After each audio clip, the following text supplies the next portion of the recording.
अगर आपके पास hair dryer और स्ट्रेटनर है या फिर दोनों में से एक भी है तो इसे अगर आप अलमारी में रखते हैं और ज़रूरत पड़ने पर बहुत बार आपको आलस आ जाता है कि यार कौन इसे निकाल कर यूज़ करेगा, तो आपके लिए बहुत अच्छा ऑप्शन है। आप इस तरह का एक ऑर्गेनाइज़र अपने वॉशरूम में, अगर आपके सिंक के नीचे कैबिनेट है तो वहाँ, या फिर अपनी अलमारी में ही डोर पर लगा सकते हैं, ऐसी कोई भी जगह जहाँ से आप इसे ईजिली एक्सेस कर सकें। ये स्टिक ऑन ऑर्गेनाइजर है, यानी इसके लिए कोई कील नहीं लगानी है, केवल इसे चिपकाया जा सकता है। मेरा ये ऑर्गेनाइजर अब 3 साल पुराना हो चुका है, पर इसकी पकड़ काफ़ी अच्छी है।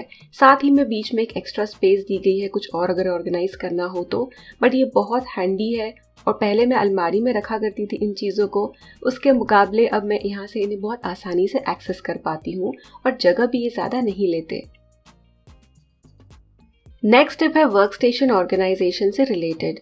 लैपटॉप्स काफ़ी आम हो गए हैं, हर घर में होते हैं, इनफैक्ट एक से ज़्यादा ही होते हैं। तो वर्क स्टेशन में अगर आप चाहते हैं कि टेबल पर मैक्सिमम जगह का आप यूज़ करें तो आप लैपटॉप स्टैंड का यूज़ कर सकते हैं। वैसे हमने लैपटॉप स्टैंड केवल जगह बचाने के लिए नहीं लिया था, पर सही पोस्चर के लिए लिया था। लैपटॉप या फिर डेस्कटॉप की स्क्रीन की तरफ अगर आप देख रहे हैं तो आपको उसे गर्दन झुकाकर नहीं देखना है, स्ट्रेट होना चाहिए, लेवल सीधा होना चाहिए। अगर ऐसा नहीं होता है तो लॉन्ग रन में इश्यूज होते हैं, गर्दन में दर्द होता है, इसलिए लैपटॉप स्टैंड काफ़ी यूज़फुल होता है। साथ में इसमें नीचे की तरफ वेंटिलेशन होता है जिससे आपका लैपटॉप जो है वो भी गर्म नहीं होता, उसका एग्जॉस्ट जो है काफ़ी अच्छे से काम कर पाता है। अगर आप इस तरह का लैपटॉप स्टैंड यूज़ करेंगे तो आपको जो हाइट है यानी वर्टिकल स्पेस है उसका भी यूटिलाइजेशन करने आएगा।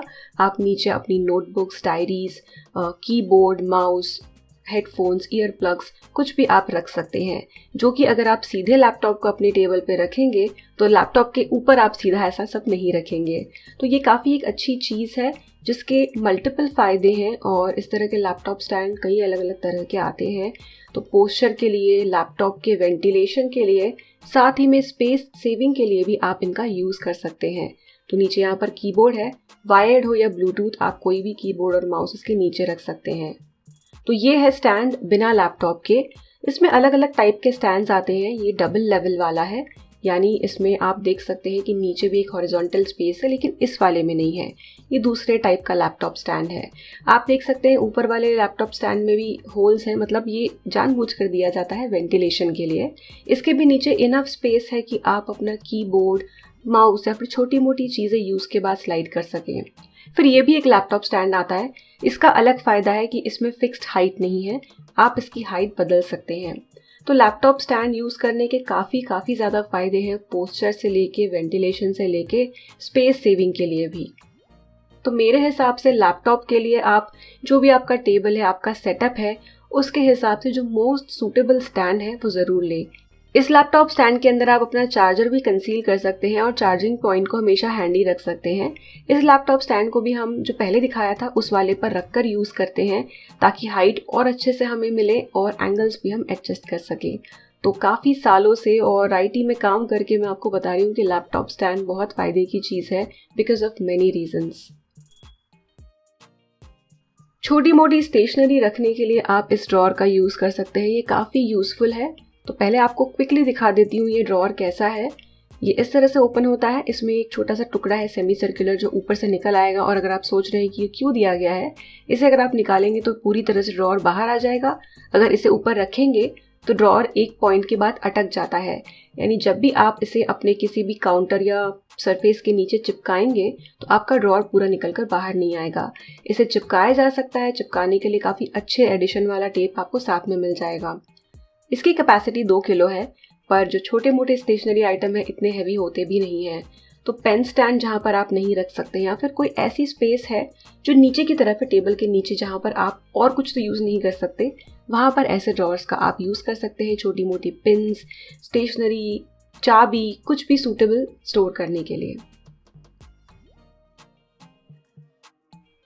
स्पेस सेविंग की नेक्स्ट टिप है जो कि काफ़ी फ़ायदेमंद है, जो कि है वैक्यूम बैग्स। अब आपको मैं ये वैक्यूम बैग्स भी दिखाऊंगी, साथ में आपको ये भी बताऊंगी कि अगर आप गार्बेज बिन्स यूज़ करते हैं एज एन ऑल्टरनेटिव तो उसके क्या फ़ायदे हैं और साथ ही में नुकसान क्या है, यानी क्या प्रॉब्लम हो सकती है। तो सबसे पहले आपको space saving point of view से बता दूं कि ये जो वैक्यूम बैग्स होती हैं इनमें आप अपने कंबल, तकिए या फिर कोई भी ऐसी चीज़ें, कोई भी कपड़े एकदम दबा कर स्टोर कर सकते हैं। अलग अलग साइजेस में ये अवेलेबल है। जो मैं आपको दिखा रही हूँ काफ़ी अच्छी ब्रांड की है और इसकी क्वालिटी बहुत अच्छी है। एक साइड से आप इसे क्लोज कर सकते हैं जिपर को घुमाकर। ओपन करने के लिए आपको ऐसे ओपन करना होगा, मतलब जब आपको इसे वापस से ओपन करना होगा, वैक्यूम निकालना होगा, तब ओपन कर सकते हैं और सामान को डालने के लिए भी। वैक्यूम बैग्स सही से इसलिए काम करती है या फिर वैक्यूम बैग्स के नाम पर क्यों अलग से मिलती है, क्योंकि इन पे वॉल्व भी दिया होता है। जब आप सक्शन यानी इसमें से एयर निकालना शुरू करते हैं तो वॉल्व की वजह से एयर तुरंत इसमें भरती नहीं है और सक्शन मेंटेन होता है। बैग पर एक मैक्सिमम लेवल भी दिया गया है। तो यहाँ कैप निकालकर आपको जो पिंक वॉल्व दिख रहा है, इसे निकालना नहीं है, ये वॉल्व है, इसकी वजह से एयर अंदर नहीं जाती। साथ में इसके पंप आया है। पंप काफ़ी सारी बैग्स के साथ आता है, किसी किसी के साथ नहीं आता है। अगर आपके पास वैक्यूम क्लीनर है तो आपको इस पंप की भी ज़रूरत नहीं है। तो इस पंप को चलाने से जो भी इसके अंदर की एयर है वो बाहर आती है और जो भी आप पैक कर रहे हैं, जैसे यहाँ पर मैं एक दोहर पैक कर रही हूँ, ये पूरा जैसे हम ड्राई फ्रूट्स खरीदते हैं वैक्यूम वाले, कड़क और एकदम कॉम्पैक्ट, बिल्कुल ये वैसा हो जाएगा। फ़ायदा ये है कि इस तरह से आप अपने मोटे मोटे ब्लैंकेट्स और तकिए एकदम वैक्यूम करके कम स्पेस में स्टोर करके रख सकते हैं और जब चाहें आप बैग को खोल दें और ये वापस नॉर्मल साइज में आ जाएंगे।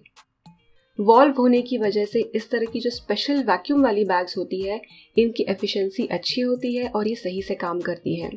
जब भी आपको इन्हें यूज़ करना हो बस ओपन कर दें। इस तरह की स्पेशल वैक्यूम बैग्स में जो जिप होती है काफ़ी अच्छी स्ट्रॉन्ग होती है, ऐसे ही आसानी से नहीं खुलती। नेक्स्ट मैं आपको दिखा रही हूँ ये पिलो पैक करके, और यहाँ पर जो पंप आया है वो नहीं यूज़ कर रही हूँ। वैक्यूम क्लीनर कोई भी आप यूज़ कर सकते हैं, डायरेक्ट लगा सकते हैं या फिर अगर आपके पास राउंड वाला होज है वो अटैच करें।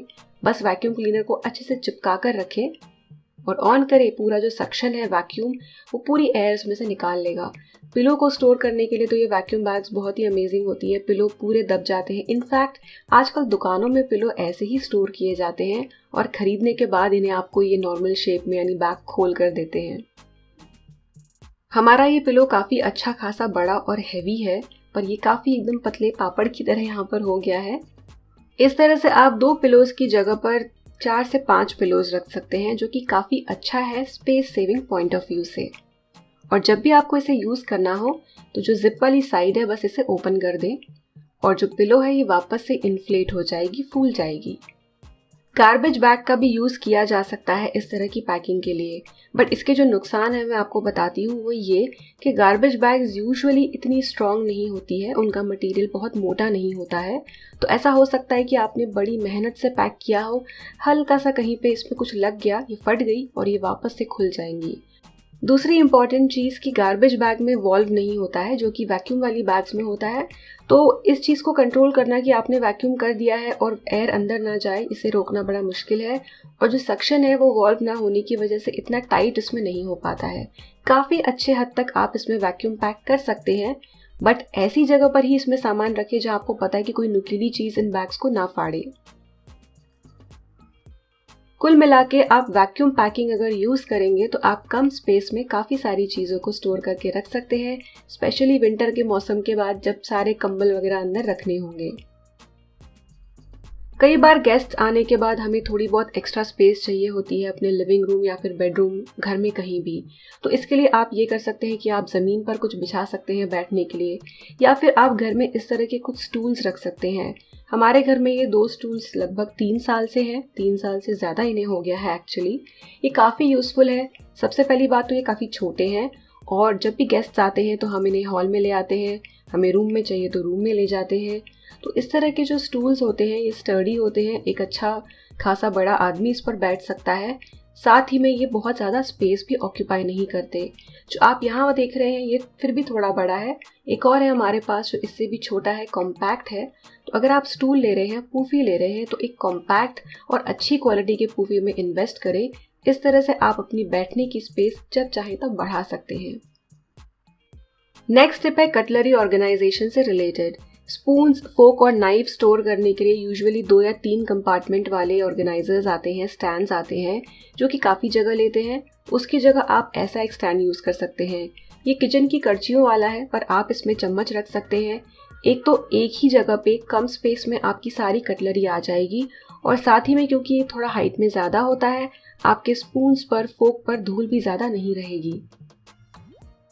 इस तरह से आप छोटे छोटे अलग अलग कंपार्टमेंट्स यूज़ करने की बजाय एक ही अगर यूज़ करेंगे तो कम स्पेस में अपने डाइनिंग टेबल पर, स्पेशली अगर आपका डाइनिंग टेबल कॉम्पैक्ट है तब इसका यूज़ करें, काफ़ी स्पेस आपकी सेव हो जाएगी। अगर आपको आज के इस वीडियो की टिप्स अच्छी लगी हो तो वीडियो को लाइक करें और चैनल को सब्सक्राइब करें। मिलते हैं अगले वीडियो में, तब तक के लिए बाय।